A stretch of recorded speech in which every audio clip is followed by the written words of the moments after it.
Hay telegramas que no piden auxilio, sino que presagian la caída con una sutileza que hiela la sangre.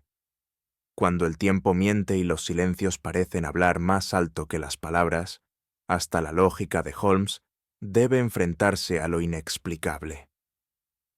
Antes de comenzar, cuéntame desde dónde estás escuchando esta historia. ¿Y qué hora es allí? Escríbelo en los comentarios.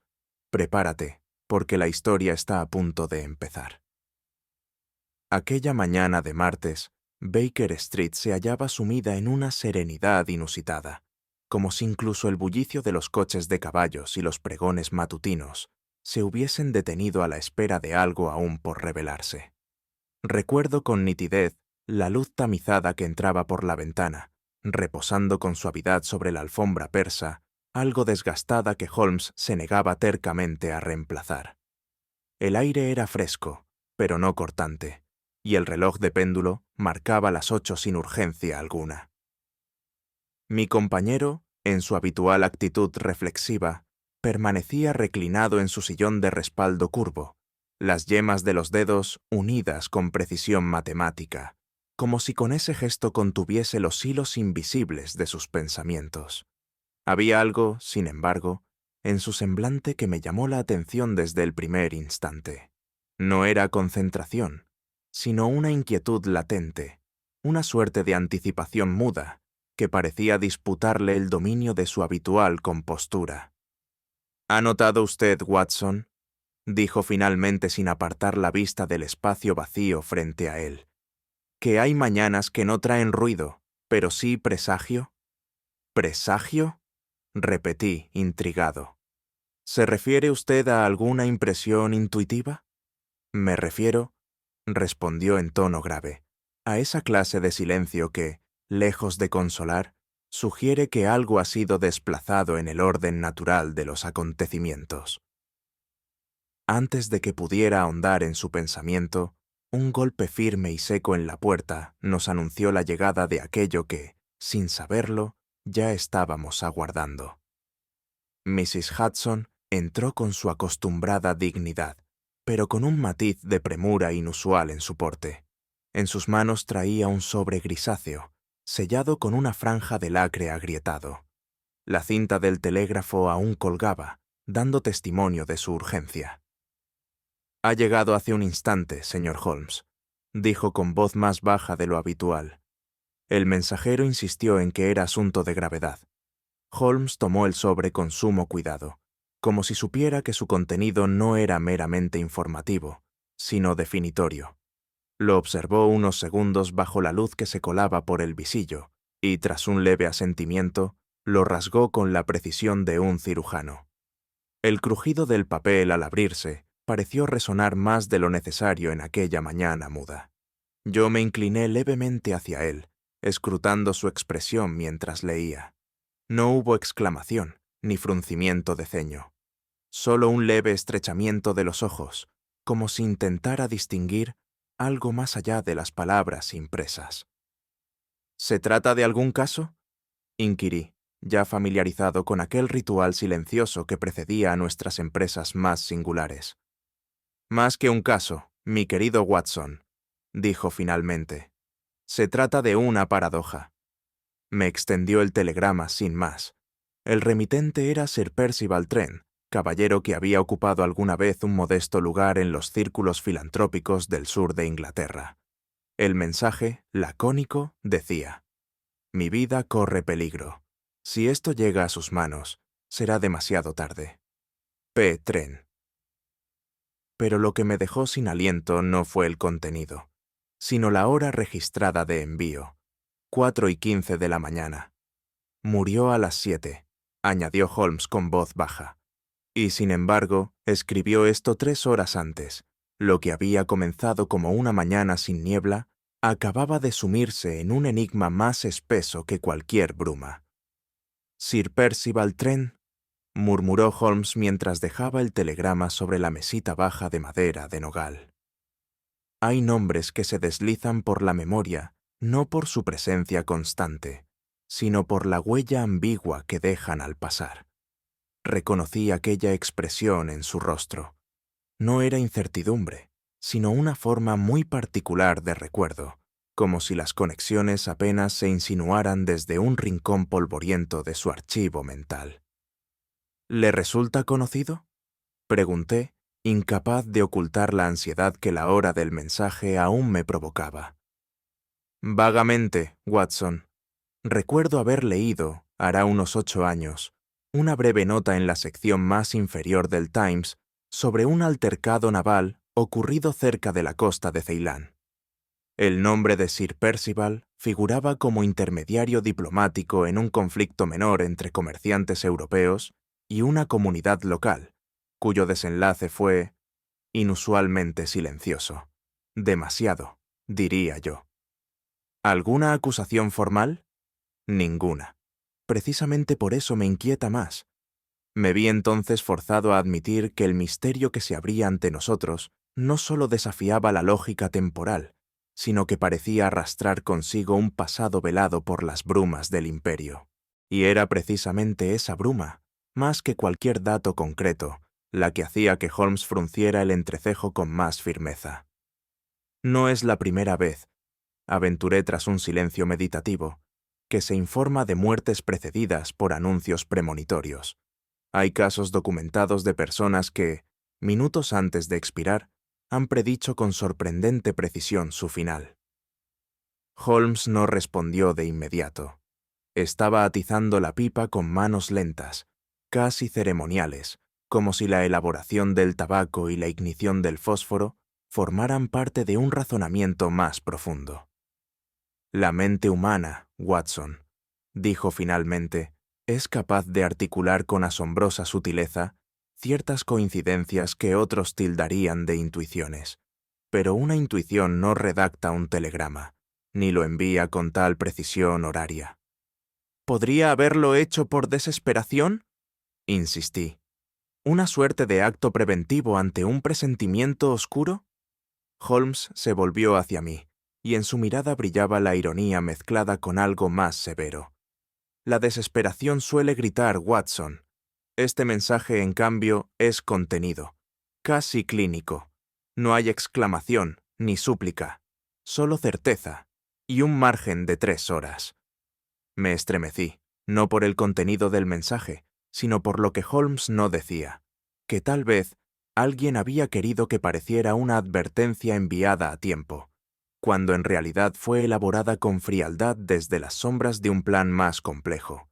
Y fue entonces, justo entonces, cuando Holmes se levantó, fue hasta su escritorio y tomó un mapa de Inglaterra que guardaba enrollado bajo llave en un compartimento apenas visible. «Aquí está», murmuró Holmes, extendiendo con precisión el mapa sobre la mesa. «Las rutas del telégrafo británico. Observe usted, Watson. Esta línea costera conecta directamente Londres con Chiddingfold Bay. Y aquí, en esta pequeña bifurcación, se halla la estación secundaria que responde a la oficina que firmó el telegrama». Me incliné sobre el mapa, reconociendo en la maraña de líneas las venas de un sistema nervioso artificial, cuyas señales podían cruzar el país en instantes. Era una red de eficiencia inapelable, construida sobre la obsesión británica por la puntualidad y la exactitud. ¿Y si alguien, dije tras una pausa, hubiese manipulado los registros de tiempo? Difícil, aunque no imposible, respondió Holmes. Pero más aún me inquieta lo contrario, que el telegrama fuera auténtico y enviado exactamente cuando se indica, lo cual solo tendría sentido si el remitente previera su muerte como resultado inevitable de una amenaza en curso, o si alguien más utilizó su firma y su acceso para enviar un mensaje deliberadamente confuso. Pero eso implicaría que el autor del telegrama no fue necesariamente Sir Percival, sino alguien que deseaba que su muerte pareciese más inquietante de lo que en apariencia fue. El silencio se hizo denso. En aquel momento comprendí que no estábamos ante un crimen accidental ni un desvarío profético, sino ante una construcción cuidadosamente planeada, y Holmes ya había empezado a desmontarla desde su raíz. Sin apartar la mirada del mapa, susurró con esa precisión que siempre anticipaba una decisión irrevocable. Debemos ir allí. La lógica, cuando se vuelve insatisfactoria, exige acción, dijo Holmes mientras enrollaba el mapa con un gesto casi simbólico. Y no hay lógica más enigmática que un mensaje que llega antes de la muerte. ¿Partiremos entonces?, pregunté, adivinando ya la respuesta. Esta misma tarde. No podemos permitir que la coherencia ilusoria de los hechos encubra un crimen cuidadosamente redactado. Allí, en esa bahía envuelta en brumas, alguien ha falseado el tiempo, y con ello, la naturaleza misma del relato que se pretende imponer. Observé cómo comenzaba a preparar su maletín con los objetos imprescindibles para una investigación. Su lupa, una pequeña balanza de precisión, varios frascos que contenían reactivos etiquetados en letra diminuta y una libreta encuadernada en cuero oscuro. ¿Y si nos equivocamos?, me atreví a preguntar, más por el peso de la duda que por la esperanza de una negativa. Holmes detuvo sus manos por un instante y me miró con aquella expresión que reservaba solo para los momentos en que se hablaba no de pistas, sino de principios. Si la lógica falla, Watson, aún nos queda la conciencia, y donde la muerte se adelanta al reloj, suele haber mano humana. Poco después, mientras descendíamos por las escaleras de Baker Street, tuve la clara impresión de que aquella investigación no nos enfrentaría solo a un crimen, sino a algo más profundo: la manipulación del tiempo como herramienta moral, la memoria convertida en mensaje, y la sospecha de que, en ciertos casos, el silencio antecede al crimen como su más elocuente coartada. El viaje hacia Chiddingfold Bay se desarrolló bajo el dominio de un silencio denso, más lleno de pensamiento que de palabras. Habíamos tomado el tren a primera hora de la tarde, llevando con nosotros tan solo lo indispensable: una maleta modesta, los instrumentos analíticos de Holmes y aquel telegrama que, aunque breve, contenía más incertidumbre que cualquier tratado de filosofía.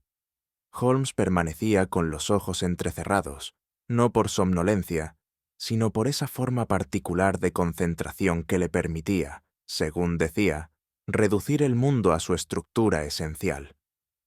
No pronunciamos palabra durante los primeros compases del trayecto, pero fue él quien, finalmente, abrió el cauce de la conversación. «Watson», dijo con tono casi confidencial, ¿cree usted posible que un hombre, sin padecer delirio, anticipe el instante exacto de su muerte? Lo ignoro, respondí tras una pausa. Hay testimonios que afirman tales fenómenos, aunque siempre sospechosos de dramatización.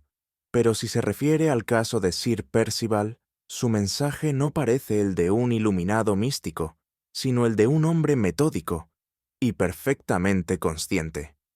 Justamente. Y es ese equilibrio entre precisión y presentimiento lo que me desconcierta, porque si realmente previó su muerte, no intentó evitarla, solo documentarla. El paisaje comenzó a transformarse lentamente. Los campos fueron cediendo su verdor a una vegetación más austera.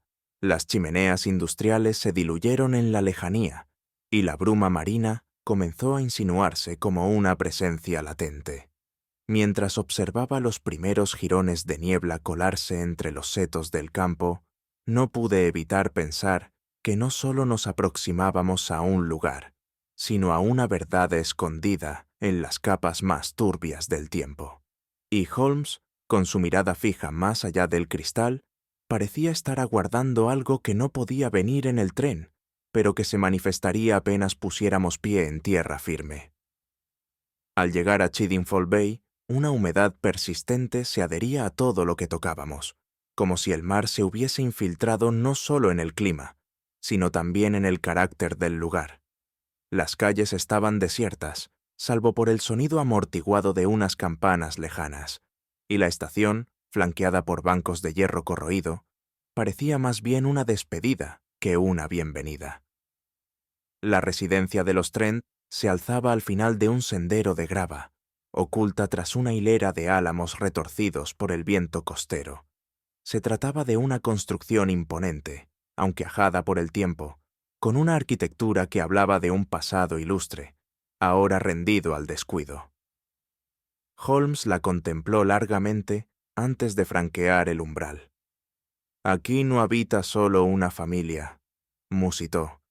«Aquí se conserva un estado de cosas. Nos recibió un mayordomo de edad indeterminada, cuyo rostro parecía esculpido en la misma piedra que sostenía la escalinata. Nos condujo con cortesía mecánica hacia una sala de recibo, decorada con muebles de caoba, retratos de antepasados y cortinas que nunca parecían haber sido descorridas. Allí nos aguardaban 3 figuras: una dama de semblante pálido, un caballero joven de mirada perspicaz y una mujer menuda, cuya expresión era de una calma tan completa que resultaba casi sospechosa. Holmes me dirigió una mirada rápida, como quien toma nota de un detalle crucial sin necesidad de palabras. La tensión en el aire era casi palpable, y sin embargo, cada uno de los presentes mantenía una compostura que rayaba en la teatralidad. Me pareció entonces que la casa entera estaba suspendida en un estado de ceremonia perpetua, como si, en lugar de lamentar la muerte, se hallasen todos cumpliendo con una representación cuidadosamente ensayada. Holmes, sin mostrar emoción, pidió ver a Lady Evelyn Trent. Lady Evelyn nos recibió en el invernadero contiguo a la casa, un espacio que parecía conservar vida vegetal más por obstinación que por cultivo. Allí, entre hojas marchitas y tiestos desordenados, nos ofreció asiento con un ademán sobrio y una voz que no temblaba ni siquiera en las vocales más prolongadas. Su aspecto era impecable, vestida de luto riguroso, pero sin adornos, sin pañuelo en la mano, sin gesto alguno de aflicción ostentosa. «Entiendo que el señor Holmes desea revisar las circunstancias de la muerte de mi esposo», dijo sin mirarnos directamente.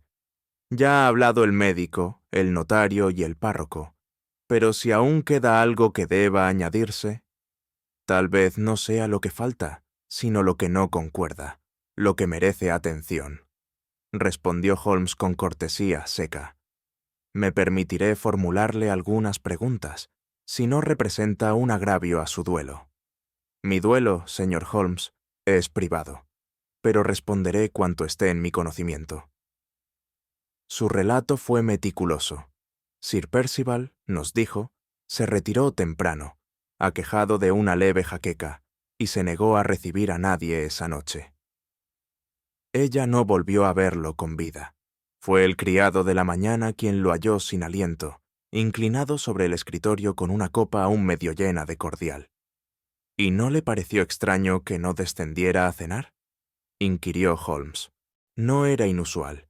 Mi esposo valoraba el aislamiento cuando estaba turbado, aunque jamás se permitía la debilidad». En aquel instante observé lo que Holmes ya había percibido. Lady Evelyn no mentía, pero algo en su respiración, en la forma apenas perceptible en que ajustaba los dedos alrededor de su taza, revelaba una tensión contenida. No era dolor reprimido, sino vigilancia, como si supiera que cada palabra era una moneda que debía medir antes de entregar. Holmes no la interrumpió más, pero sus ojos se desplazaron entonces hacia el retrato del difunto que colgaba en la pared del fondo, y una sombra imperceptible pareció cruzar su rostro, apenas un susurro de sospecha disfrazado de cortesía. Reginald Trent hizo su entrada en el salón con la estudiada desenvoltura de quien ha crecido bajo la mirada constante del juicio ajeno. Su atuendo, correcto hasta la pulcritud, y su modo de hablar, pulido por una educación presumiblemente cosmopolita, contrastaban con la sobriedad opaca del ambiente familiar. Había en él una sonrisa perpetua, que no lograba enmascarar del todo una cierta rigidez en la mandíbula, como si la cordialidad fuese un uniforme al que aún no se adaptaba del todo. «Una pérdida terrible, señor Holmes», dijo inclinándose levemente. «Mi tío era una figura, inmensa, exigente, en ocasiones impenetrable, pero siempre admirable. Lo que ha sucedido nos deja a todos desorientados. Lo comprendo, señor Trent, respondió Holmes con un matiz de indiferencia educada.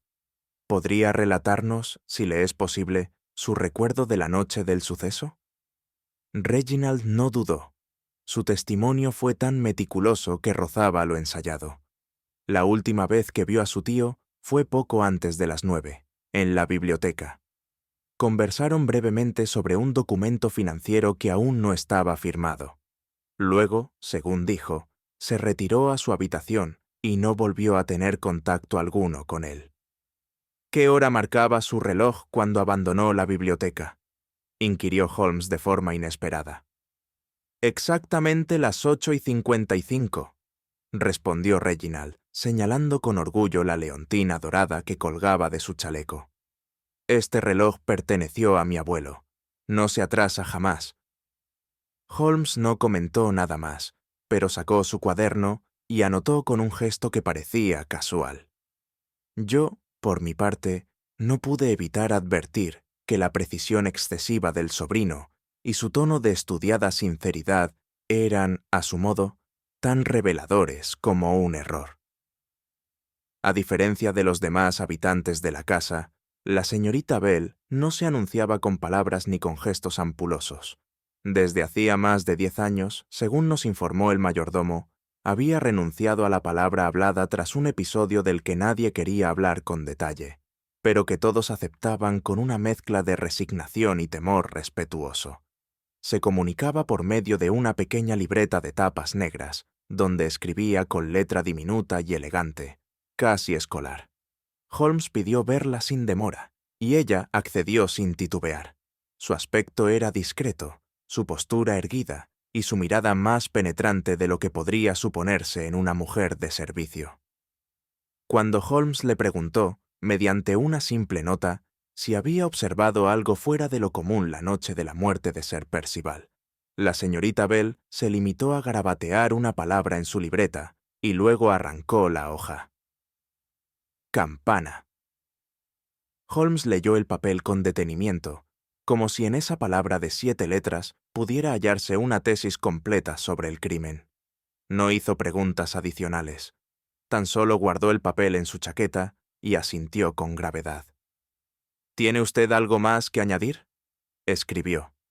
Ella negó con la cabeza, pero en sus ojos brillaba un fulgor que no era de miedo ni de tristeza, sino de algo mucho más complejo, la conciencia exacta de haber dicho lo justo y nada más. Cuando nos retiramos, Holmes no pronunció una sola palabra durante varios minutos. No obstante, percibí en su andar una energía renovada, como si aquella única palabra hubiese sido un eco largamente esperado. Al caer la tarde, la niebla se adueñó de la costa con la deliberación de un huésped antiguo. Holmes pidió retirarse a solas durante un rato, y aunque me ofrecía acompañarle, declinó con una sonrisa leve. La lógica, querido Watson, necesita a veces respirar fuera del alcance de las voces humanas. Así lo dejé, caminando por los senderos húmedos que bordeaban los acantilados, con el cuello de su abrigo levantado y las manos cruzadas a la espalda, como si dialogara en silencio con el mar. Yo, por mi parte, me entretuve en repasar las notas que había tomado hasta el momento.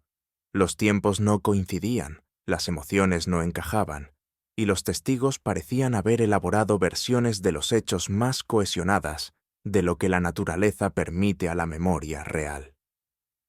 Cuando Holmes regresó, traía en el rostro una expresión distinta. No era exaltación, sino la serena concentración del ajedrecista que ha descubierto el primer error de su oponente. Se sentó frente a mí y encendió su pipa con parsimonia. Los relojes, Watson, no siempre mienten, dijo finalmente, pero quienes dependen de ellos para sus coartadas suelen hacerlo. ¿Ha descubierto algo? No aún, respondió, pero hay una frecuencia en este caso, un patrón de sonidos, gestos y, sobre todo, de omisiones.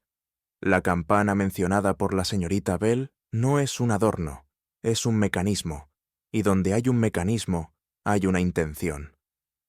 Guardó silencio un momento, contemplando la bruma que se deslizaba entre los setos del jardín. Luego añadió, casi en un susurro: en las casas donde el dolor se oculta tras cortinas cerradas, el silencio no es señal de respeto, sino de advertencia. Esa frase quedó suspendida entre nosotros, mientras una campana distante, quizá real, quizá imaginada, pareció confirmarla desde la niebla. Ya en la biblioteca, bajo la luz escasa de un quinqué antiguo, Holmes extendió sus notas sobre la mesa como un anatomista despliega los órganos de una disección. En cada hoja figuraban nombres, horas, declaraciones, objetos mencionados y no mencionados, como si cada dato fuese una partícula de polvo recogida con intención meticulosa. «Observe, Watson», dijo mientras señalaba una línea subrayada. «Lady Evelyn afirma no haber visto a su esposo desde las 9. Reginald lo vio a las 8:55. El telegrama se envió a las 4:15, y la muerte se estima a las 7. ¿Nota usted el conflicto? Parece como si cada testimonio girara en torno a la ausencia, no a la presencia. Aventuré. Todos parecen saber cuándo no vieron a Sir Percival. Justamente. Y eso me lleva a sospechar que, quizá, alguien contaba con que el cuerpo fuese hallado después de las 7, pero no mucho después, como si el tiempo mismo formase parte de la coartada. Holmes tomó entonces el papel con la palabra «campana» y lo colocó junto al testimonio de Reginald. ¿Y si el sonido de esa campana no fue una llamada, sino un marcador, una señal acústica que permitiría a alguien situarse en el lugar correcto, en el momento erróneo? Me estremecí al considerar la idea. El telegrama, que hasta entonces me parecía una nota de socorro trágicamente anticipada, comenzaba a tomar el aspecto de una pieza más dentro de una arquitectura pensada para inducir error, no para evitar tragedias. «El crimen», dijo Holmes mientras comenzaba a recoger sus notas, «no fue únicamente la muerte. Fue la historia que se fabricó a su alrededor. Y aunque aún no lo sabíamos con certeza, algo en la forma en que pronunció «historia» me hizo comprender que no se refería únicamente a los hechos, sino a la versión que cada uno había elegido contar. Fue a la mañana siguiente cuando Holmes solicitó con firme cortesía y una dosis de esa autoridad silenciosa que rara vez encontraba oposición, acceso al telegrama original recibido en Baker Street. La señorita del servicio postal local, una mujer de modales exactos y celo profesional, nos atendió en la oficina telegráfica de Chiddingfold Bay con una mezcla de deferencia y curiosidad apenas disimulada. Tras revisar los registros con escrupulosa lentitud, nos fue entregado el formulario de transmisión original. Estaba fechado, como ya sabíamos, a las 4:15 de la madrugada, con sello oficial y anotación mecánica. Sin embargo, al comparar ese documento con la hora de la presunta muerte, 7 en punto, tal como indicara el médico de cabecera, la contradicción se acentuó con un cariz aún más inquietante. Holmes examinó el papel como si se tratase de un pergamino ancestral. No buscaba palabras, buscaba lo que el lenguaje calla. Pasó sus dedos sobre la superficie con tal lentitud que por un momento creí que escuchaba el roce imperceptible de su yema contra la fibra del papel. «Observe, Watson», dijo finalmente. «El corte en el borde superior. ¿Lo nota? Es asimétrico. Y sin embargo, esta clase de corte no es fruto del descuido. Sugiere que el papel fue desprendido de un rollo mayor, lo cual indica que fue procesado de forma ordinaria. Lo extraordinario está en la marca del reloj. Señaló un número apenas legible en el margen, trazado a mano con tinta más fresca que el resto del documento. No era la hora de transmisión, sino la hora de recepción. 4:41. 26 minutos de diferencia, dije, haciendo el cálculo mental. En una red que transmite mensajes en segundos, Watson, 26 minutos no son un retraso, son una declaración. No añadió más, pero al girarse para salir de la oficina, su mirada contenía ya la certeza de que lo que teníamos entre manos no era solo un crimen, sino una narración construida con los recursos del telégrafo, la tinta y el tiempo. De regreso en la mansión, Holmes solicitó inspeccionar la cinta original del telégrafo. La familia, con manifiesta desgana, accedió a facilitarla a través del mayordomo, quien nos condujo a un pequeño escritorio situado en la sala de estudios del difunto. El aparato aún se hallaba allí, polvoriento pero funcional, como un centinela ciego de los últimos actos de su amo. Holmes se agachó frente al cilindro y giró lentamente el tambor. La cinta, de color pálido y textura ligeramente rugosa, conservaba las marcas de los impulsos codificados, una secuencia regular de puntos y rayas que daban forma al mensaje transmitido. Su atención se fijó de inmediato en un tramo específico donde la cinta presentaba un ligero pliegue, casi imperceptible a la vista, pero inequívoco para sus sentidos entrenados. «Aquí», murmuró, «un clic fuera de lugar.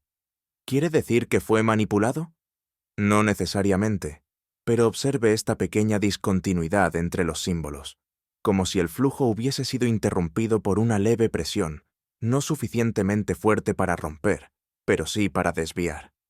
Me incliné y, en efecto, noté una leve ondulación que distorsionaba un segmento del mensaje. ¿Y qué podría haber causado algo así? Un error humano, o una mano insegura, pero también una sustitución. A veces, la tinta más reveladora es la que no llegó a imprimirse.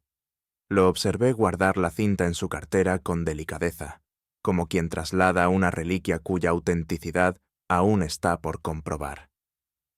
Nada dijo mientras volvimos al vestíbulo, pero me bastaba ver la quietud de su gesto para entender que esa alteración, mínima para cualquier otro, había abierto una grieta invisible por la que pronto fluiría, inevitable, la verdad.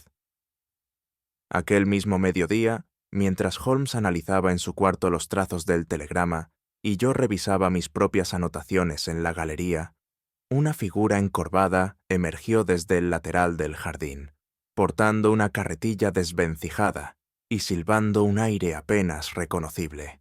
Se trataba de Greaves, el jardinero, cuya presencia parecía responder más al ritmo de las estaciones que al de la lógica humana. Se nos había informado de su carácter huraño y su afición prolongada al alcohol. Sin embargo, fue él quien, al notar mi presencia, detuvo su silbido, se sacudió las manos en el delantal manchado de tierra y murmuró con voz grave: «No todos los que entran por la puerta salen limpios de conciencia, señor».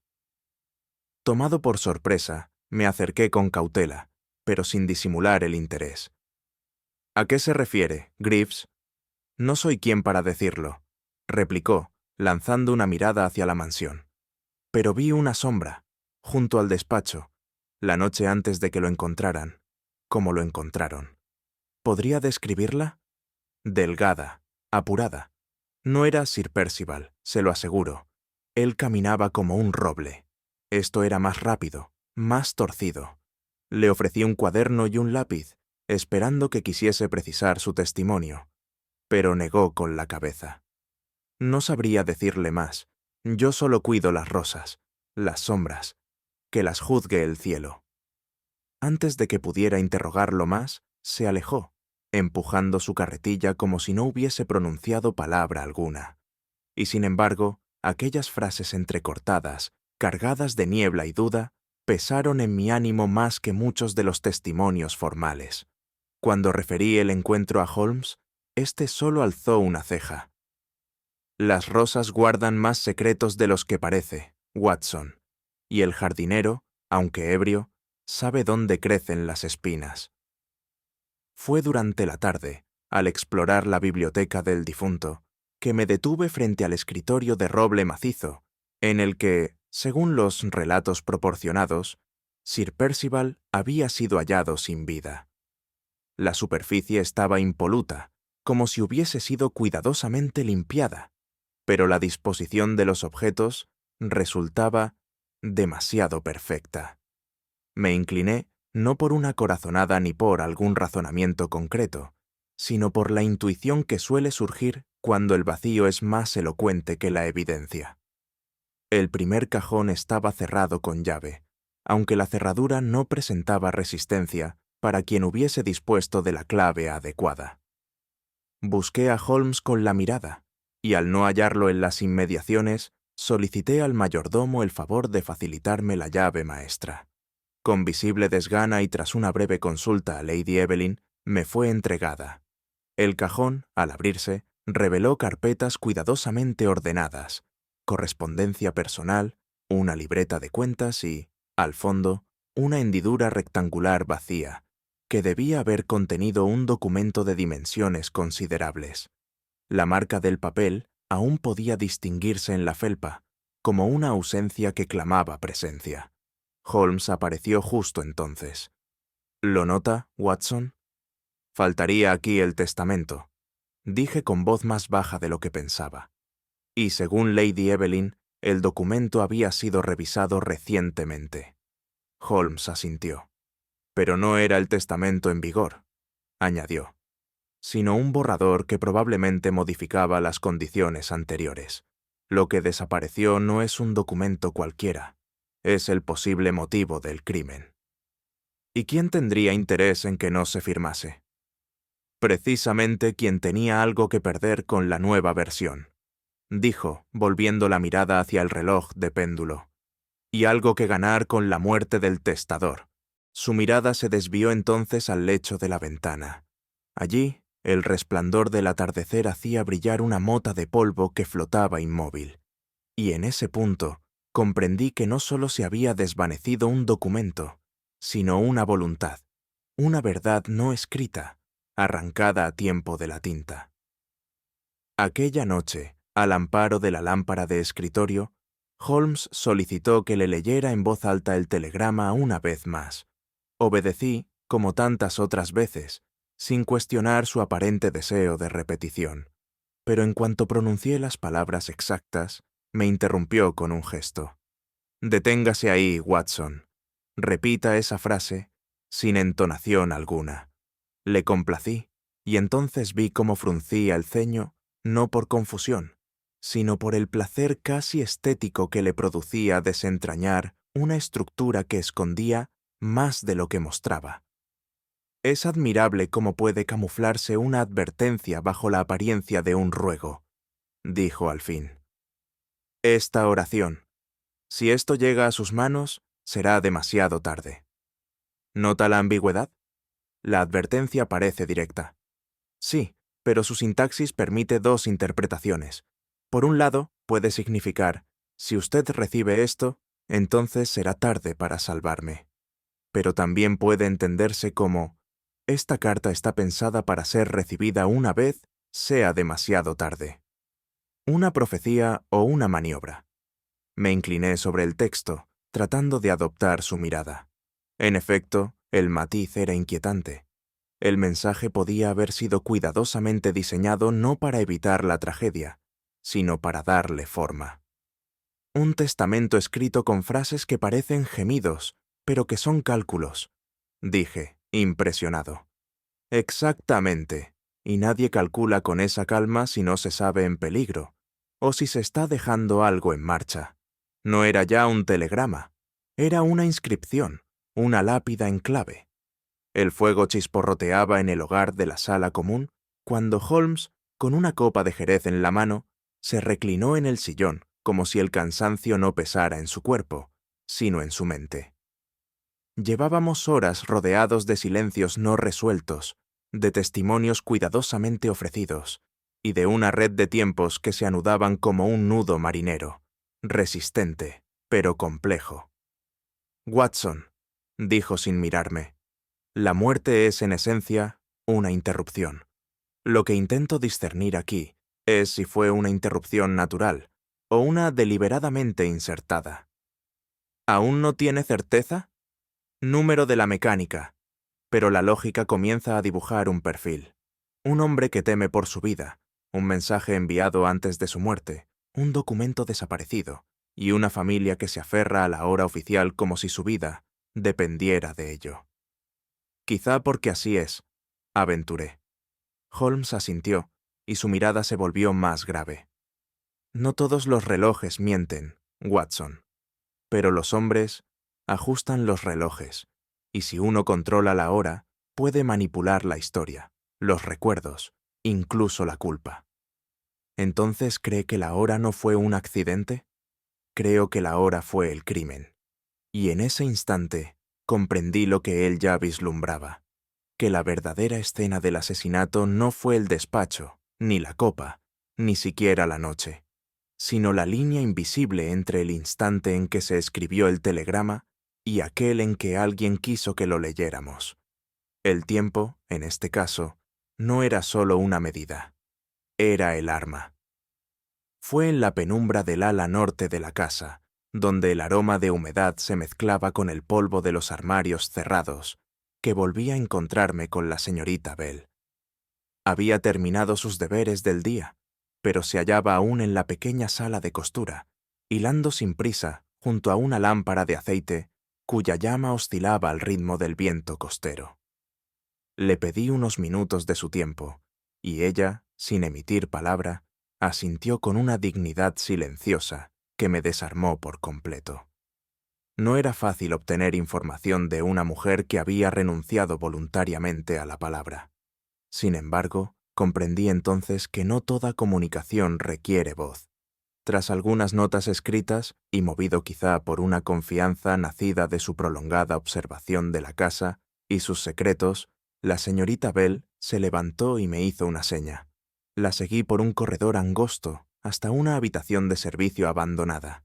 Allí, entre ropas de lino húmedo y cofres de madera carcomida, extrajo con manos cuidadosas un cuaderno de tapas gruesas, deformado por la sal y los años.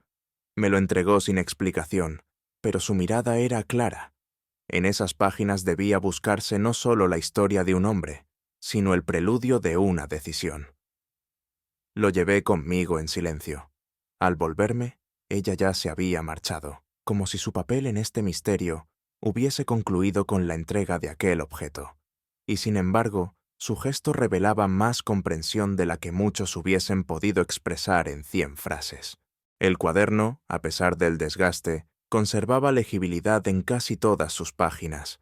La tinta, de un tono marrón desvaído, y la caligrafía inclinada, pero firme, hablaban de una escritura cuidadosa, si bien ocasionalmente interrumpida por manchas, borrones y trazos vacilantes que delataban emociones más hondas que las que un diario íntimo suele tolerar. La primera parte contenía anotaciones técnicas, registros meteorológicos, coordenadas, fechas de zarpe y escala. No era difícil deducir que se trataba de una bitácora escrita durante un viaje a Ceilán, nombre que aún resonaba con exotismo en los círculos coloniales, probablemente durante los años en que Sir Percival estuvo vinculado a la Compañía de Comercio del Sur. Sin embargo, a partir de cierto punto, las observaciones náuticas cedían lugar a reflexiones más personales. La tinta comenzaba a temblar, las frases se alargaban como si el autor luchase por evitar una conclusión inevitable. Esta mañana el cargamento fue sellado, pero no puedo evitar pensar en los rostros que no se dejaron ver, en los ojos que miraban desde la espesura sin decir palabra. Hemos tomado algo que no era nuestro, disfrazado de acuerdo legítimo. Más adelante, he soñado de nuevo con el aroma espeso de la canela, no como condimento, sino como advertencia. Hay olores que permanecen, no en la ropa, sino en la conciencia. No eran confesiones criminales, pero tampoco eran inocentes. El tono del relato viraba hacia lo sombrío, como si el mar hubiese depositado en su alma algo que ni el regreso, ni el tiempo, ni la razón podían purgar. Comprendí entonces que aquel cuaderno era más que un testimonio de viaje. Era el preámbulo de una carga moral que aún no encontraba redención. Holmes, al leerlo más tarde, se limitó a asentir con gravedad. Algunas rutas no se trazan sobre mapas, Watson, dijo. Se arrastran dentro de uno, hasta el final. La canela, repitió Holmes, mientras hojeaba el cuaderno con lentitud reverente. Curioso que aparezca mencionada tantas veces y nunca en términos comerciales. Tal vez por lo que representaba, aventuré, un símbolo del intercambio o de algo menos tangible. Quizá una señal persistente de culpa. Se levantó y caminó hacia la ventana, sosteniendo el cuaderno entre las manos como si intentara absorber su carga más allá del contenido literal. El aroma a madera húmeda invadía la estancia, mezclado con la bruma de la tarde, como si los recuerdos de Ceilán hubieran entrado con nosotros. ¿Qué ocurre cuando un hombre, habiendo participado de un acto injusto, siente que la consecuencia no es solo externa, sino que se adhiere a su ser? ¿Habla usted de remordimiento? Hablo de un tipo especial de remordimiento, respondió. El que se prolonga más allá del castigo, porque nunca fue nombrado. El que se filtra en los gestos cotidianos, en los hábitos, en la manera de observar el mundo. Como el aroma de una especia que uno ya no puede separar del crimen. Las entradas del diario que hacían alusión a ese cargamento se repetían con insistencia. No se detallaban cantidades, ni se mencionaban destinatarios, pero la palabra canela se alzaba como un eco persistente, al principio acompañada de términos como lucrativo o oportunidad, luego error, peso, equivocación y finalmente secreto. Holmes cerró el cuaderno. Este no es el diario de un comerciante, Watson. Es el diario de un hombre que sabía que el pecado no deja rastro legal, pero sí aroma. Esa noche, mientras el viento azotaba los postigos de la casa y las lámparas parpadeaban bajo el influjo del salitre, Holmes y yo sostuvimos una conversación que, más que sobre el caso, versó sobre la condición humana. ¿Qué es una herencia, Watson?, me preguntó mientras dejaba reposar su taza de té sin beberla. ¿Un conjunto de propiedades? ¿Un apellido? ¿Una cuenta bancaria?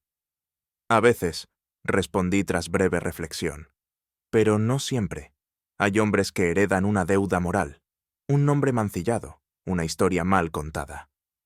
Y hay otros que, sin heredar nada tangible, reciben el encargo de reparar lo que otros no supieron o no quisieron resolver.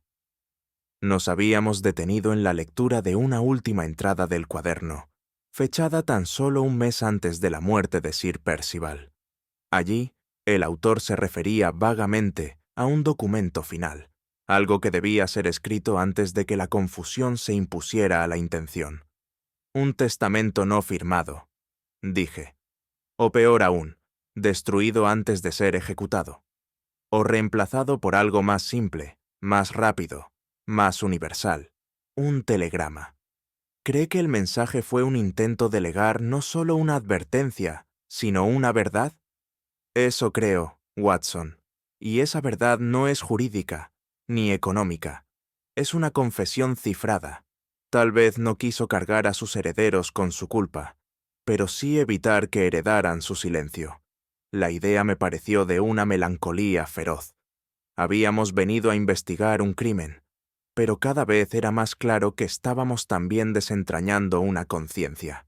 Y pocas veces había visto a Holmes tan humano como en aquel momento, inclinado sobre un cuaderno en el que no figuraba ni una cifra, ni una cláusula. Y sin embargo, contenía toda una vida.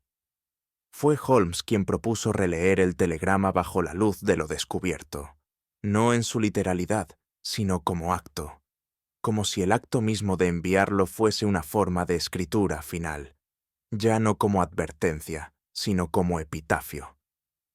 Imagine usted, dijo, que este telegrama no fuese para alertarnos, sino para asegurarse de que alguien, en algún punto, entendiese que su muerte no fue fortuita, no por salvarse, sino por decir, yo sabía.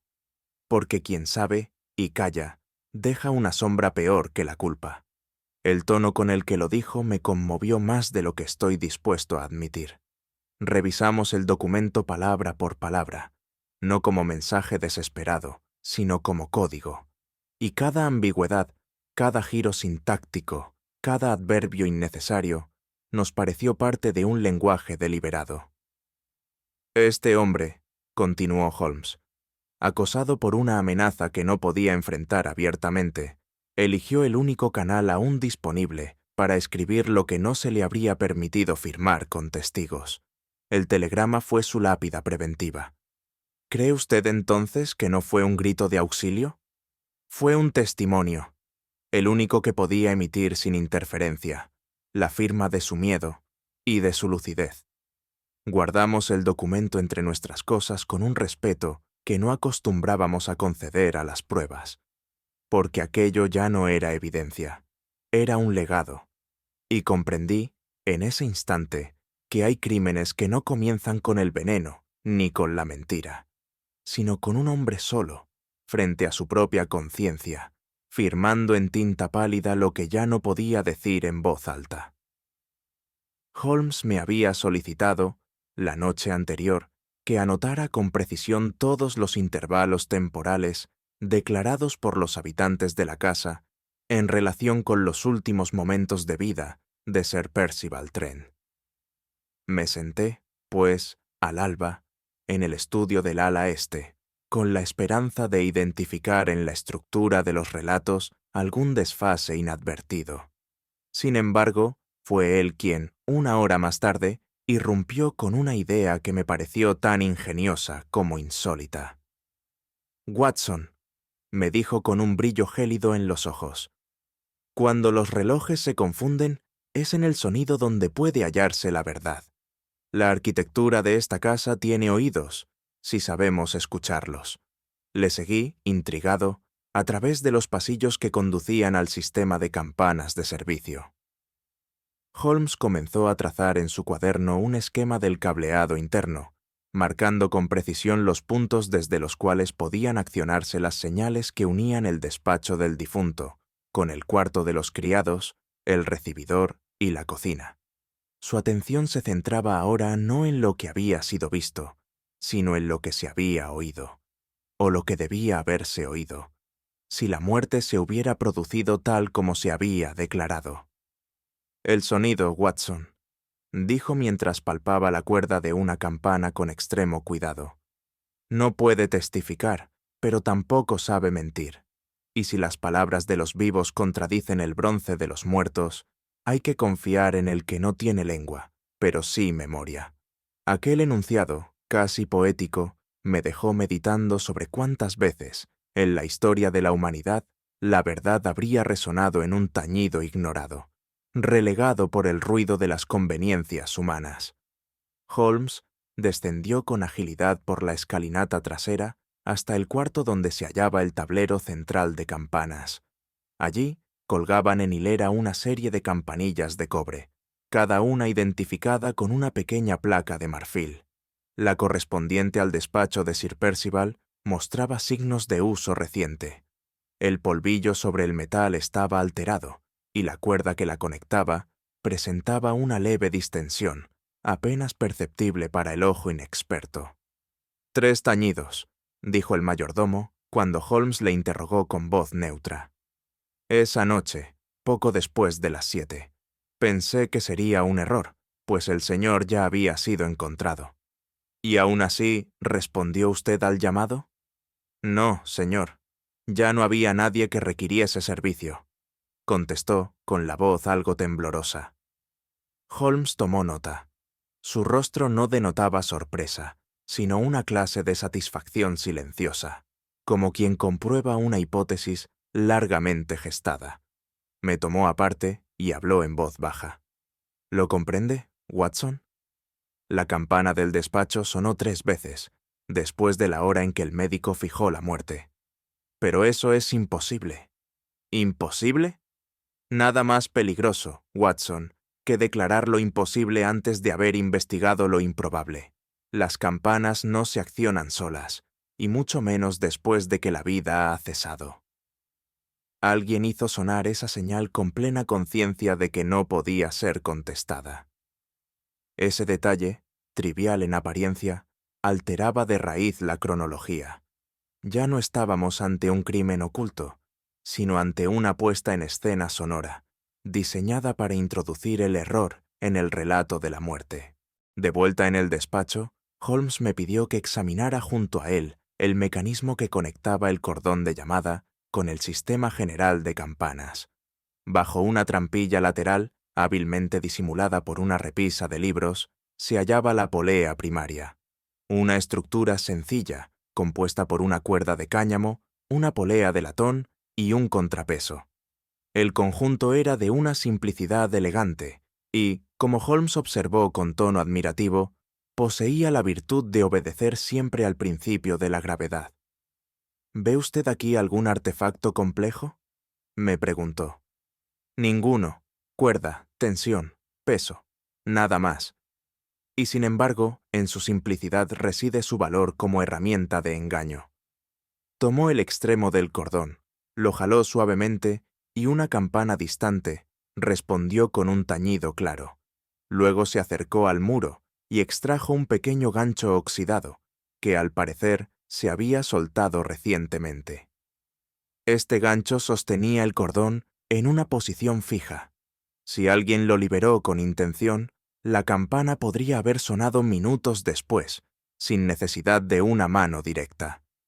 ¿Quiere decir que fue programado? No con relojes, sino con gravedad. El peso hace su trabajo cuando se le da permiso. La idea era tan sencilla como inquietante. Un asesinato encubierto no solo mediante palabras falsas, sino por sonidos auténticos, colocados en el momento justo para alterar la percepción de la línea temporal. Hacer sonar una campana, reflexionó Holmes, es un acto banal, pero hacerlo cuando ya no hay necesidad es una declaración, y quizá una firma. Holmes reunió entonces a los criados y con tono afable pero firme, les solicitó que relataran, una vez más, los sonidos percibidos la noche del fallecimiento. El ama de llaves mencionó haber oído las campanas a eso de las 7:20, lo cual contradecía la versión del mayordomo. Una joven sirvienta dijo que ella pensó que era una interferencia del viento, pues el sonido le pareció vacilante. Y el jardinero, convocado una vez más, recordó vagamente un tintineo, aunque no precisó ni la hora ni la procedencia.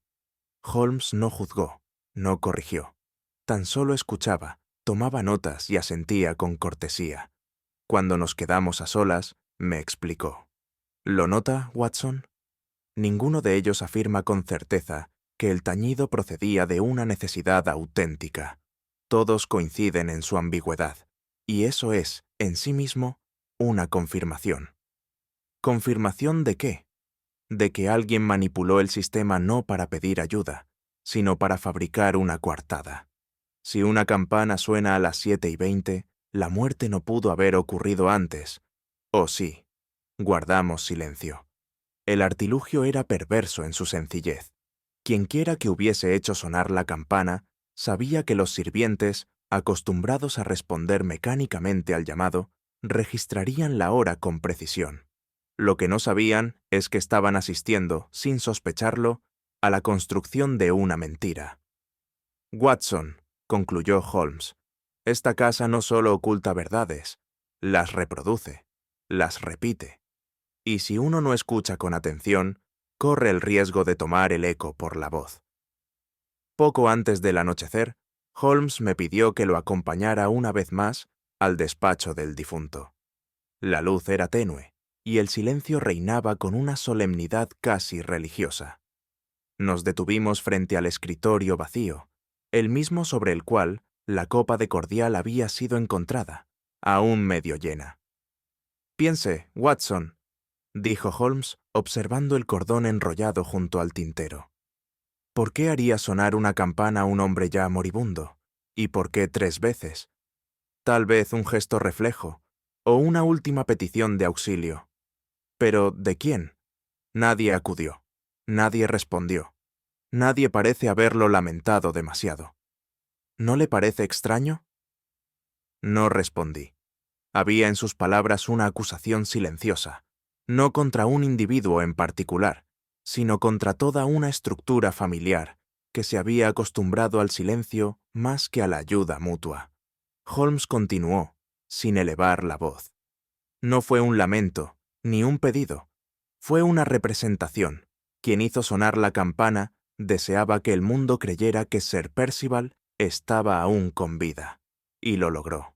El médico llegó cuando ya era tarde, los criados asumieron la hora como verdadera, y los testigos alinearon su memoria con el sonido.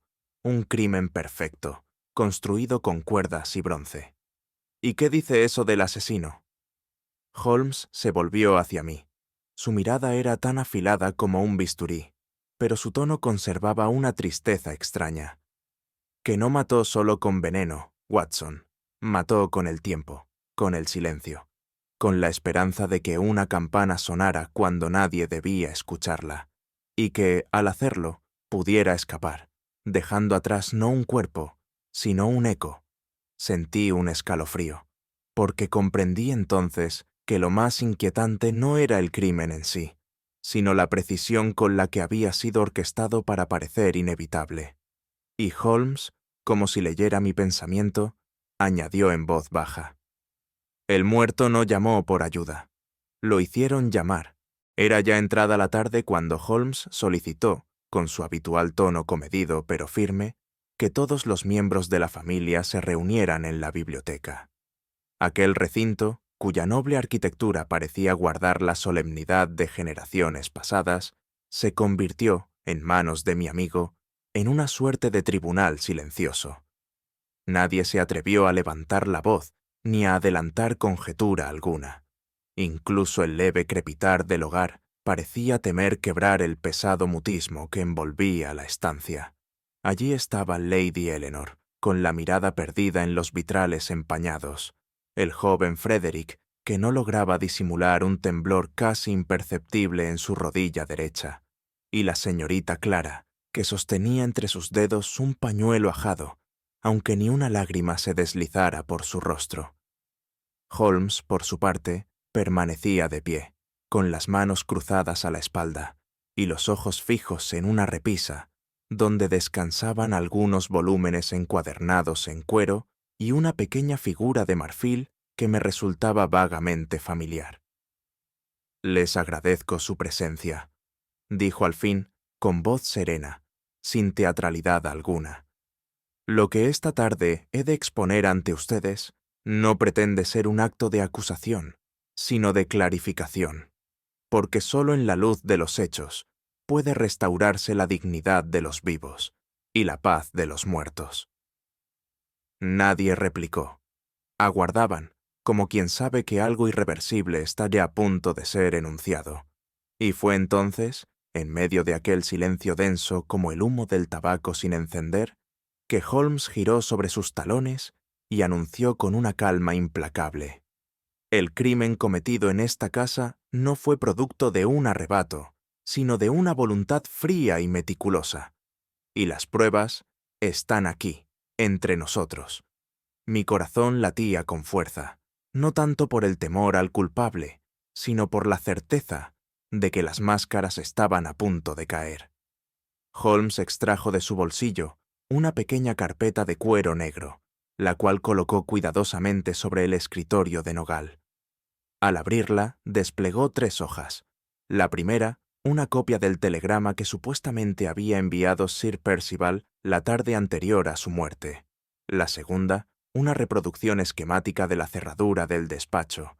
Y la tercera, un informe médico que yo mismo había elaborado tras examinar el cuerpo sin vida del caballero. «Comencemos con la cerradura», indicó, señalando la imagen con la punta de su dedo. Se dijo que la puerta del despacho fue hallada cerrada desde dentro. Sin embargo, observé que el pestillo mostraba signos recientes de haber sido manipulado con una herramienta estrecha. Un fragmento de barniz había sido astillado, y en la base de la puerta hallé un cabello de acero. En otras palabras, la cerradura fue abierta y vuelta a cerrar desde fuera, mediante una copia de la llave, o, más precisamente, una ganzúa finamente construida. Lady Eleanor enmudeció. Frederick evitó su mirada. «Prosigamos», añadió Holmes, con ese tono pedagógico que adoptaba siempre que la lógica empezaba a cortar como bisturí. «La digitalina hallada en el organismo del difunto no estaba presente en ningún medicamento legalmente prescrito en esta casa. Sin embargo, La tintura de dedalera estaba ausente del armario de botica, donde hasta hace 2 días figuraba entre los extractos de herbolario. No fue un veneno de improviso, sino uno adquirido con tiempo, dosificado con esmero, y administrado en una bebida que solo el culpable sabía que no sería compartida. ¿Y cómo puede saberse eso con certeza?, intervino al fin Clara, con voz baja. Porque el vaso en cuestión contenía aún residuos de la droga, y ningún otro recipiente en la casa mostraba rastros semejantes. El veneno no fue arrojado al azar. Fue calculado, medido. Un crimen de tinta y veneno, señorita, cuya precisión revela más de la mente que de la mano. Me sobrecogió la fría racionalidad con que Holmes reconstruía el crimen. Había en ello una especie de justicia brutal. Despojar a la muerte de su misterio no para trivializarla, sino para restituirle su peso moral. Y sin embargo, aún quedaban las pruebas más pequeñas, las que suelen pasar desapercibidas, pero que en manos de Holmes se convertían en eslabones definitivos de la verdad. Holmes alzó entonces 3 objetos que había dispuesto sobre una bandeja forrada en terciopelo gris. Un reloj de bolsillo con su cadena dorada, un sobre ligeramente arrugado y una copa de cristal finamente tallada. «Aquí, señores», dijo, con voz grave, «se encuentran las piezas finales del rompecabezas». Tomó primero el reloj y lo sostuvo entre los dedos. Este reloj pertenecía a Sir Percival y se hallaba en su chaleco al momento de su muerte. Observé que se encontraba adelantado exactamente 8 minutos. Ahora bien, ¿quién adelanta voluntariamente un reloj de bolsillo, sabiendo que debe mirar la hora cada día con precisión? Solo alguien que desea que la hora señalada no coincida con la hora real. Si el fallecimiento fue registrado a las 6:55, pero el reloj marcaba las 7:03, entonces hay una mentira cuidadosamente colocada dentro de ese mecanismo. Pasó luego al sobre. El telegrama que ustedes recibieron llevaba matasellos de las 5:30, pero el servicio no suele despachar mensajes hacia esa dirección antes de las 5:40. Consulté con el telegrafista del distrito. Hay, pues, una alteración en la secuencia temporal, o el telegrama fue redactado con anterioridad al motivo que lo justificaría, o su redacción fue antedatada con un propósito. Finalmente, la copa. Este vaso contenía licor, sí, pero su borde muestra marcas de haber sido limpiado. Un análisis microscópico revela fibras de lino, como si se hubiese pasado por su contorno un paño humedecido. ¿Por qué limpiar un vaso en la escena de una muerte repentina? Solo se limpia lo que se desea ocultar. Permanecimos en silencio. Las pruebas eran frías, minúsculas, pero irrefutables. Y yo comprendí entonces que la verdad no siempre se impone con estruendo. A veces llega con el sonido tenue de un reloj desajustado, con el pliegue de un sobre y con la transparencia perturbadora de una copa aún húmeda. Holmes no necesitaba anunciar el nombre del culpable. Lo había hecho ya, pieza a pieza, en la mente de cada uno de los presentes. La tensión en el salón se había vuelto insoportable.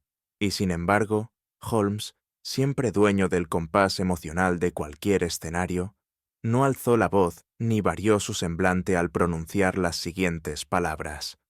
Reginald Trent, ¿le parecería adecuado que examinemos juntos la cláusula 3ª del último testamento de su tío? El aludido palideció. En su intento por recomponerse, se incorporó con rigidez, como si la sola mención de aquel documento hubiese soltado un resorte oculto en su espina dorsal.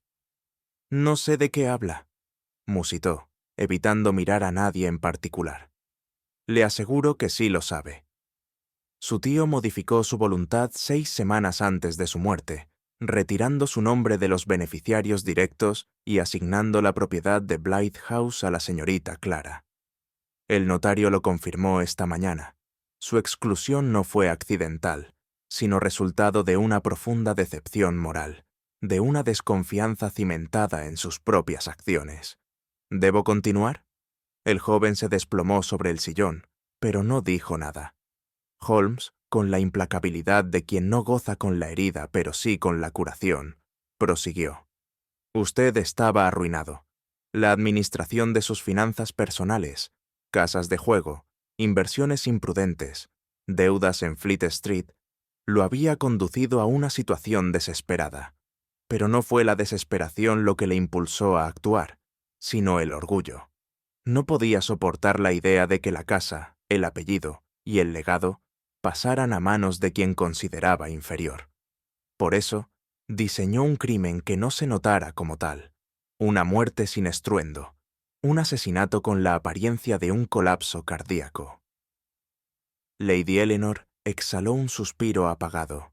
Yo, por mi parte, sentí que un velo invisible caía lentamente entre los presentes, separando no culpables de inocentes, sino a quienes alguna vez creyeron en una idea noble de herencia de aquellos que solo la concibieron como posesión. Y aún faltaba la revelación final, oculta no en pruebas materiales, sino en la tinta emocional de un telegrama anticipado. La verdadera naturaleza del telegrama, prosiguió Holmes, ha sido malinterpretada desde el principio.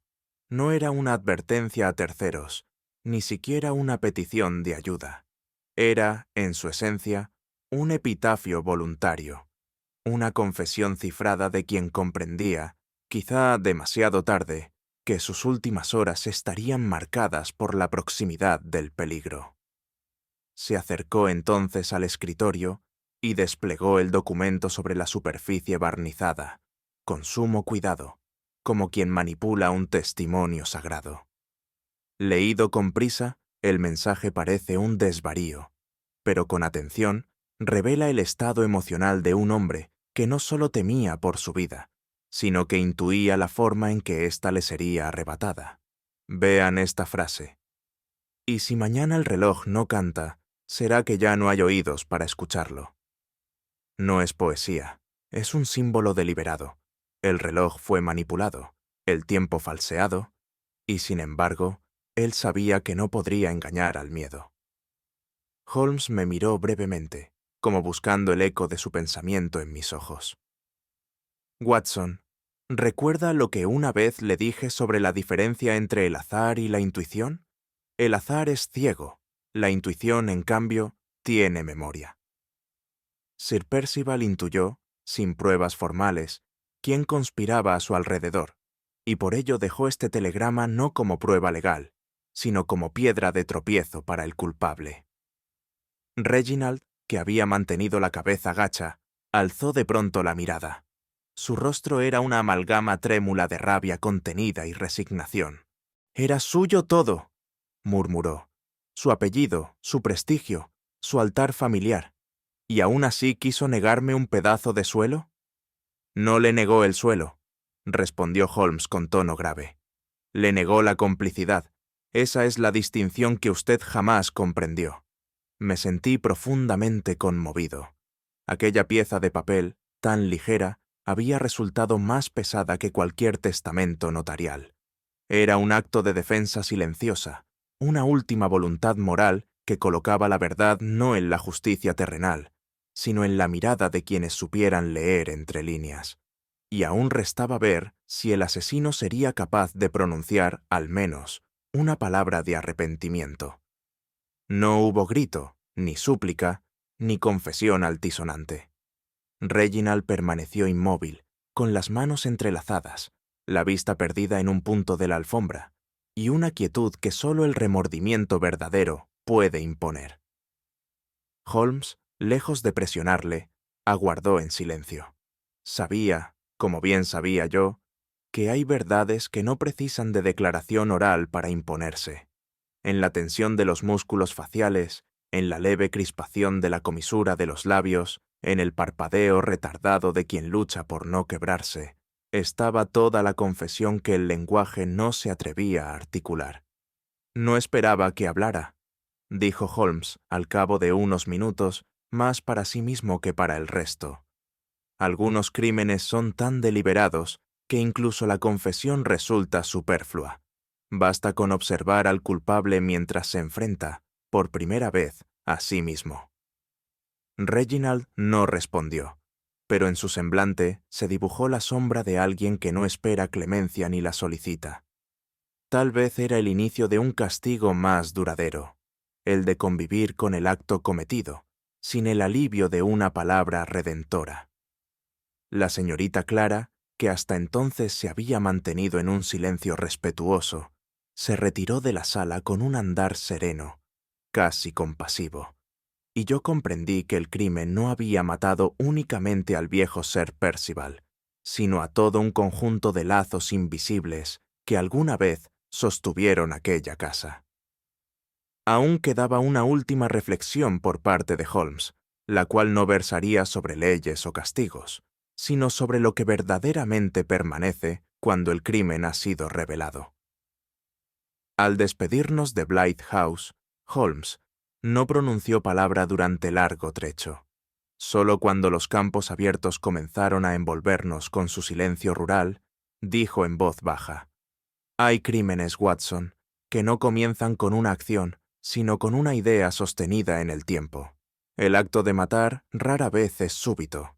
Empieza en el desprecio, en la codicia, en la renuncia a la compasión». Asentí sin atreverme a interrumpirle. «Y así como existen testamentos sellados y registrados», añadió, «existen otros que se escriben sin papel ni firma.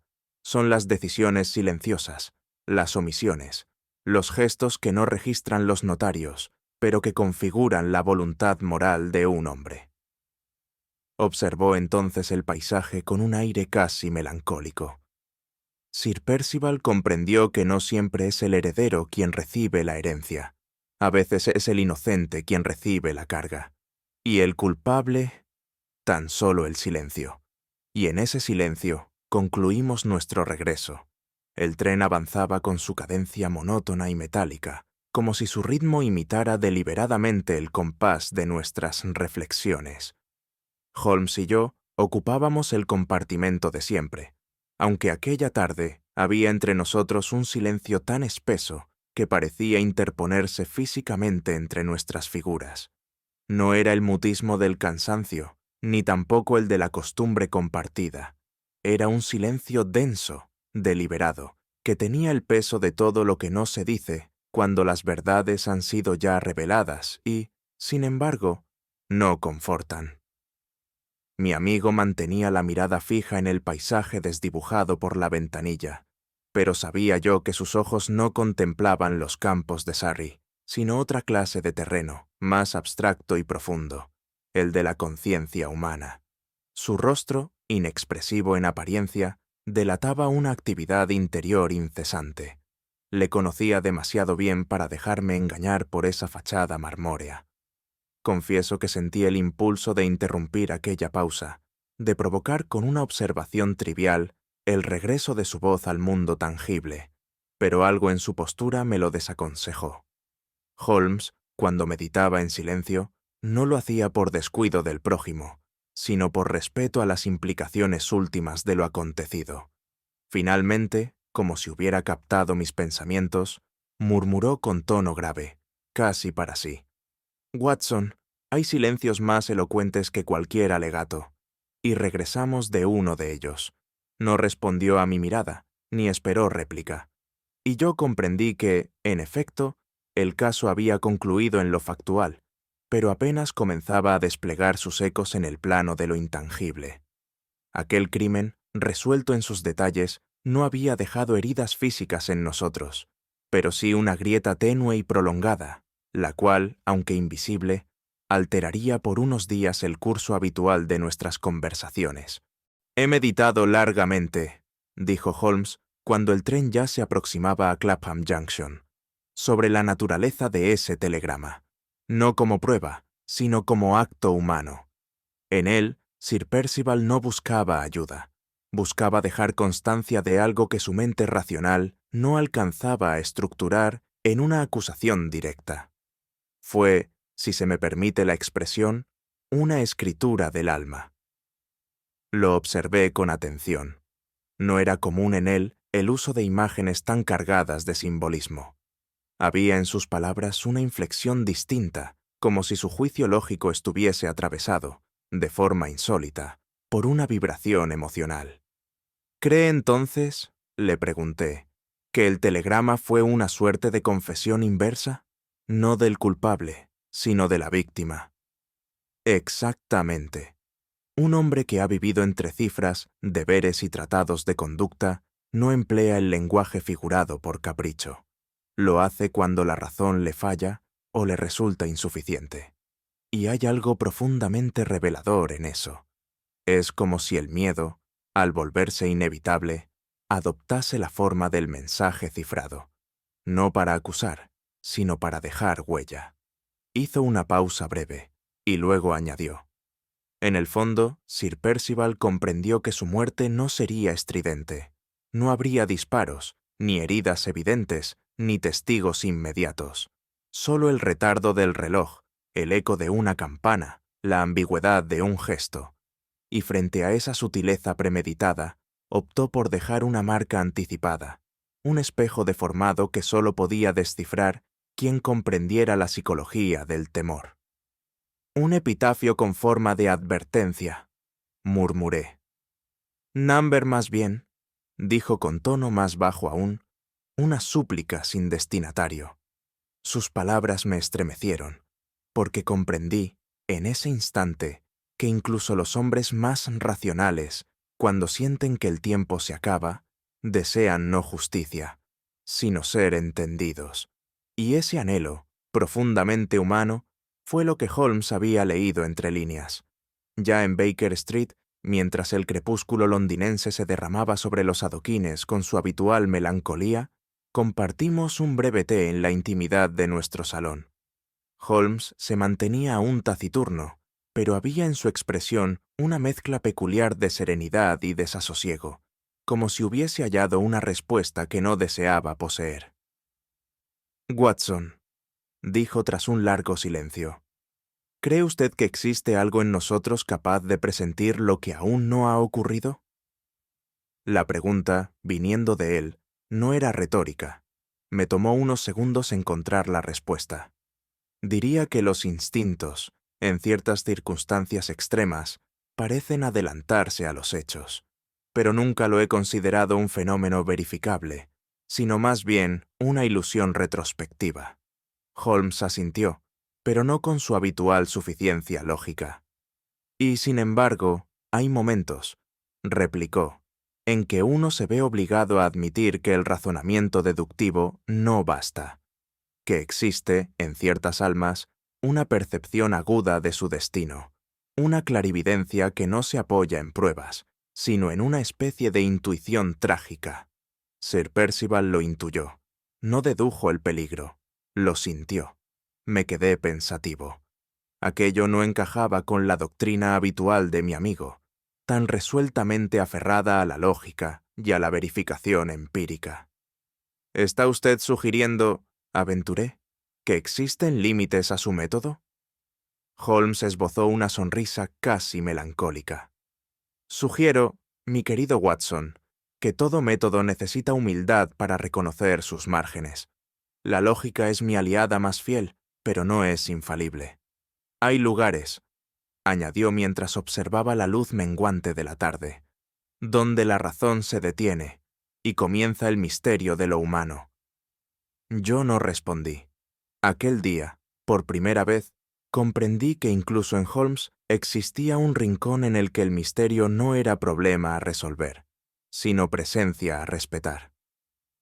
Años después del caso, mientras revisaba unos antiguos papeles en el escritorio de mi consulta, hallé entre documentos olvidados aquel telegrama que Sir Percival envió la víspera de su muerte.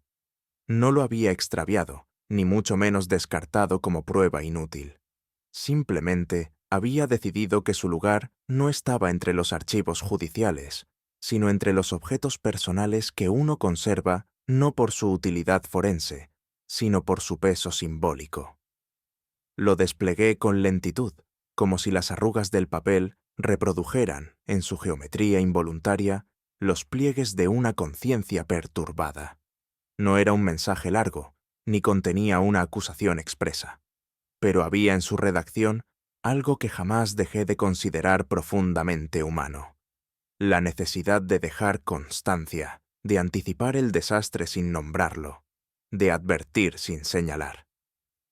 Aquel telegrama, al margen de su contexto jurídico, se me revelaba como un verdadero testamento, aunque no estuviera rubricado ni sellado ante notario. Era el legado silencioso de un alma que no deseaba repartir bienes, sino preservar una verdad, que el miedo, cuando es legítimo, suele ser más lúcido que cualquier razonamiento, y que a veces el alma percibe lo que el intelecto aún no ha formulado. Holmes, en una de nuestras últimas conversaciones sobre el caso, había dicho: el mayor acto de previsión no está en dejar bienes, sino en dejar signos. Algunos hombres redactan testamentos con palabras, otros con gestos. Aquel telegrama fue eso, un gesto escrito, y aunque ningún tribunal le otorgaría valor probatorio, yo, como médico y cronista, no he conocido herencia más auténtica. En la vasta galería de casos que mi memoria conserva, hay algunos que destacan no por su dificultad técnica ni por la astucia del criminal, sino por aquello que dejaron sin decir. El caso de Sir Percival Ashcroft pertenece a esa categoría peculiar, la de los enigmas donde la lógica no basta para cerrar el círculo, porque lo esencial no radicaba en el cómo, sino en el por qué. Y ese por qué, aunque esbozado en hipótesis, permanece en parte en penumbra. Holmes resolvió la mecánica del crimen con su habitual precisión, desde el funcionamiento alterado de las campanas hasta la manipulación del reloj. Pero incluso él admitió, en una tarde especialmente sombría, que había en todo aquello una tonalidad que no encajaba del todo con el rigor lógico. «No siempre lo que se calla es irrelevante», me dijo. «Hay silencios que deciden más que cualquier palabra. Este crimen se planeó con inteligencia, sí, pero también con un resentimiento acumulado que no llegó a verbalizarse. Y eso», añadió, «es lo que lo hace más inquietante». Yo he reflexionado a menudo sobre esa afirmación, porque, en efecto, hay decisiones que no se toman en voz alta, sino en la intimidad del pensamiento prolongado, de la frustración fermentada. Y cuando esas decisiones conducen al crimen, su origen se vuelve casi inasible.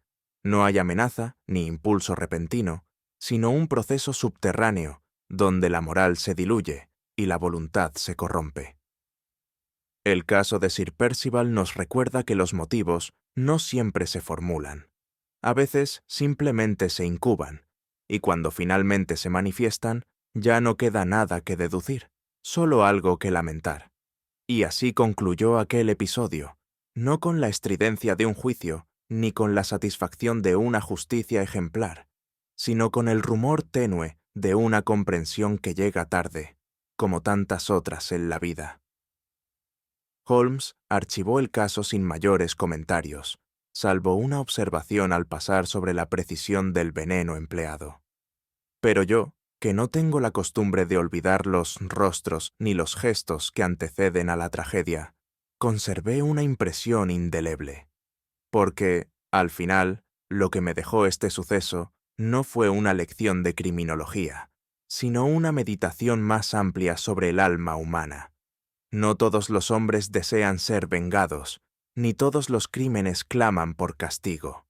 Algunos, simplemente, reclaman ser comprendidos antes de que se extinga la voz.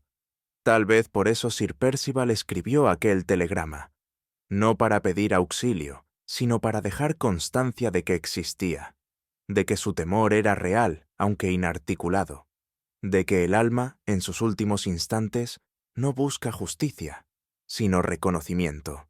Y en eso, lo confieso sin pudor alguno, no fue Holmes quien me enseñó la verdad. Fue el silencio de un muerto, más elocuente que cualquier discurso. A veces, la justicia no se escribe con tinta ni se firma con nombres, sino que se insinúa en un suspiro, en un gesto contenido que jamás llegará a convertirse en palabra. ¿Y tú? ¿Habrías sabido leer la culpa en un rostro que guarda silencio? Cuéntamelo en los comentarios. Me encantará leerte. Si esta historia ha resonado contigo, deja tu like, compártela con alguien que ame los enigmas y suscríbete para seguir explorando juntos los secretos que aún se esconden entre las sombras.